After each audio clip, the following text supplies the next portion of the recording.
इनके बाल खड़े हो जाते हैं। और जो लोग योगी जी की पहचान सिर्फ बुलडोजर से करते रहते हैं, मैं उनकी जरा आंखें खोलना चाहता हूं। मैं उत्तर प्रदेश का सांसद हूं, ये मेरे भी माननीय मुख्यमंत्री है। मैं गर्व अनुभव करता हूं कि मेरे पास ऐसे साथी हैं।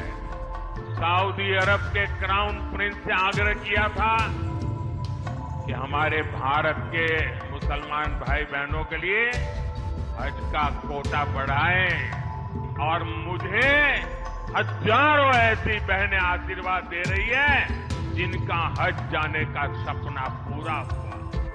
पहले फेज के चुनाव के बाद अब दूसरे फेज के लिए सबसे ज्यादा 80 सीटों वाले प्रदेश यूपी में पीएम मोदी खुद प्रचार करने अलीगढ़ पहुंचे। अलीगढ़ की अपनी रैली में जहां पीएम मोदी ने राम मंदिर का जिक्र करते हुए विपक्षियों पर हमला किया, तो वहीं साथ ही साथ पसमानंदा मुस्लिमों की हिमायत में हज तक पहुंच गए। लेकिन आप सोच रहे होंगे कि आखिर अलीगढ़ में राम मंदिर के साथ हज की बात पीएम मोदी कैसे करने लगे।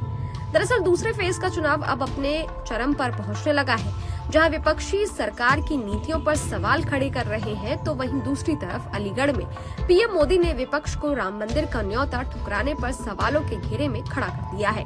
पीएम मोदी ने कहा कि हम सभी के लिए कितने गर्व की बात है कि 500 साल बाद भव्य राम मंदिर हम देख रहे हैं, और जब राम मंदिर की बात आती है तो उनकी नींद उड़ जाती है। और तो और ये इतने गुस्से में है कि प्राण प्रतिष्ठा का निमंत्रण इन्होंने ठुकरा दिया। ये हम सभी के लिए कितने गर्व की बात है कि 500 साल बाद भव्य राम मंदिर हम देख रहे हैं।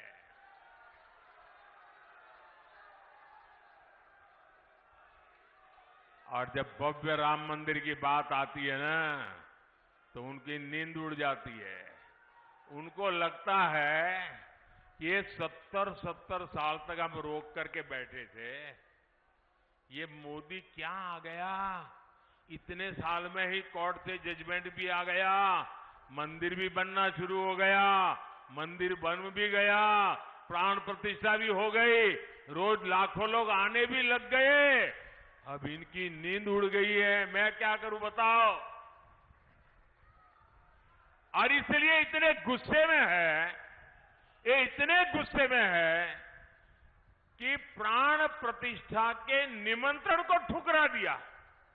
कोई ऐसा करेगा क्या? करेगा क्या? मुझे जब प्राण प्रतिष्ठा का निमंत्रण देने आए थे ना, तो मैंने जूते निकाल करके उस निमंत्रण कार्ड को हाथ में लेकर के अपने सर पे लगाया था। मैं उसे मेरा भाग्य मानता था। भव्य राम मंदिर आज के भारत को विकसित होने का आशीर्वाद दे रहा है। अब जहां राम मंदिर की प्राण प्रतिष्ठा को लेकर पीएम मोदी बोल रहे थे, तो दूसरी तरफ अलीगढ़ में वे मुस्लिमों की बात करते हुए हज तक जा पहुंचे। पीएम मोदी ने कहा कि उन्होंने सऊदी के क्राउन प्रिंस से आग्रह किया था कि वे हज का कोटा बढ़ाएं, और जहां पहले मुस्लिम महिलाएं अकेले हज के लिए नहीं जा पाती थी, लेकिन अब गरीब महिलाएं अकेले भी हज करने के लिए जा सकती हैं। पसमंदा मुसलमानों की मुसीबत की चर्चा करता हूं तो इनके बाल खड़े हो जाते हैं, क्योंकि ये ऊपर के लोगों ने मलाई खाई है और ये पसमंदा मुसलमानों को भी उसी हालत में जीने के लिए इन लोगों ने मजबूर कर दिया है। साथियों, इसी क्षेत्र में 3 तलाक से पीड़ित कितनी ही बेटियों का जीवन तबाह हो गया था, और सिर्फ बेटियों का नहीं, और 3 तलाक के कारण मुसीबत में आई उस बेटी, उसके पिता, भाई, परिवार सब परेशान हो जाते थे। अब मोदी ने 3 तलाक के खिलाफ कानून बनाकर उनका जीवन भी सुरक्षित किया है।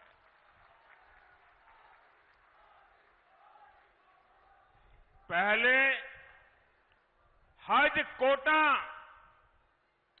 कम होने की वजह से कितनी मारामारी होती थी, उसमें भी रिश्वतखोरी चलती थी और ज्यादातर रसूखदार लोग ही हज जाने का मौका पाते थे। मैंने सऊदी अरब के क्राउन प्रिंस से आग्रह किया था कि हमारे भारत के मुसलमान भाई बहनों के लिए हज का कोटा बढ़ाएं।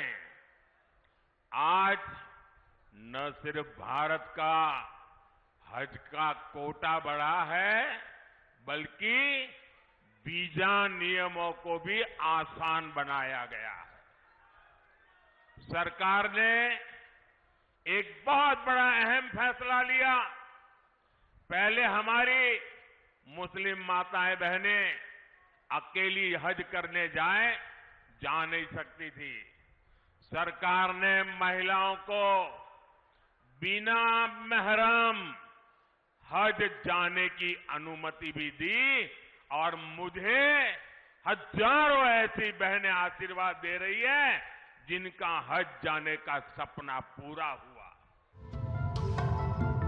तो जहां पीएम मोदी ने राम मंदिर से वोटरों को तो साधा ही, साथ ही हज और पसमानंदा की बात करते हुए मुस्लिम वोटरों में भी अब सेंध लगा दी है। ऐसे में अब विपक्ष के लिए ये चुनौती होगी कि आगे आने वाले वक्त में भाजपा और पीएम मोदी के इस स्ट्रैटेजी का विपक्ष कैसे जवाब देती है।